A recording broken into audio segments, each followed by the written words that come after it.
Sabine, de Sainte-Christine. Sainte-Christine. Je sais pas c'est où. Sainte-Christine. C'est un village, j'imagine. J'ai jamais passé là. Sainte-Christine. Ça, j'imagine Christine, bien en sœur. J'ai une amie qui s'appelle Christine. Je salue toutes les Christines de la planète. Bien religieuse, me semble que ça serait drôle. Parce que Christine, me semble, ça ne fait pas avec une religieuse. Sainte-Christine, ça sonne comme une joke. Sabine, dans ma tête. Est-ce que je peux vivre ma vie comme s'il n'y avait pas de... Ah, elle est bonne celle-là. Je l'aime. Ça va être la joke de Sainte-Christine, c'est magique. Est-ce que je peux vivre ma vie comme s'il n'y avait pas de lendemain? Pourquoi pas? Et léguer toutes mes dettes au gouvernement. Et d'ailleurs, il y a quelqu'un, pas Sabine, mais il y a quelqu'un d'autre qui m'a appelé il y a peut-être un mois. Ben sérieux, là, monsieur. En terre, moi, là, je peux-tu léguer mes biens à n'importe qui? La réponse est oui. Puis je peux-tu léguer mes dettes au gouvernement? La réponse c'est oui. Mais le gouvernement, c'est sûr qu'il va renoncer à cette succession-là, on comprend? Parce que, ça serait trop facile, mon Dieu. Tout le monde, le gouvernement serait héritier à beaucoup de places.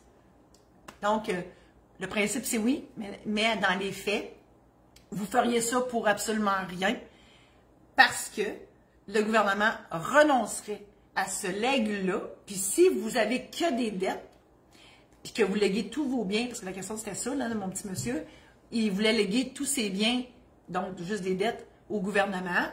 Fait que là, finalement, si le testament contient juste ce legs-là, bien, le testament tombe inexistant, puisque ce legs-là a fait l'objet d'une renonciation notariée. Pardon, voyons.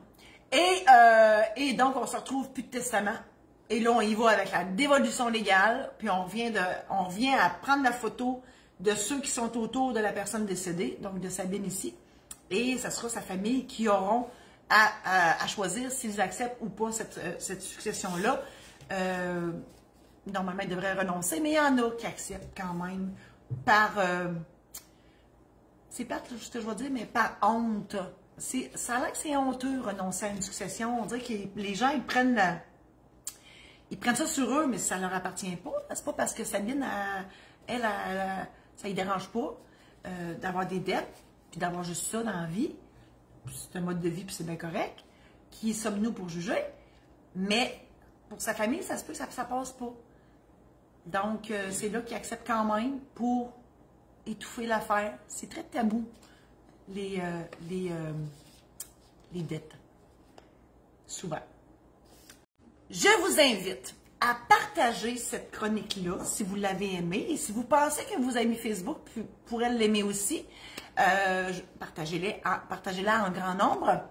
Je vous invite aussi à visiter mon site internet marie-josée-saint-laurent.com où tous mes services sont là. Je vous invite à aussi visiter maison d'édition saint-laurent.com pour mes ouvrages que j'ai faits. J'ai écrit des anecdotes de notaire, j'ai écrit les aides-mémoires qu'on vous mentionne là, ils sont sur la maison d'édition saint-laurent.com. Et vous pouvez aller sur YouTube, sur la chaîne Notaire pas ordinaire pour revoir toutes les chroniques que vous visionnez comme celle-ci. Alors, merci infiniment d'être dans ma vie. Je vous embrasse et je vous dis à la semaine prochaine.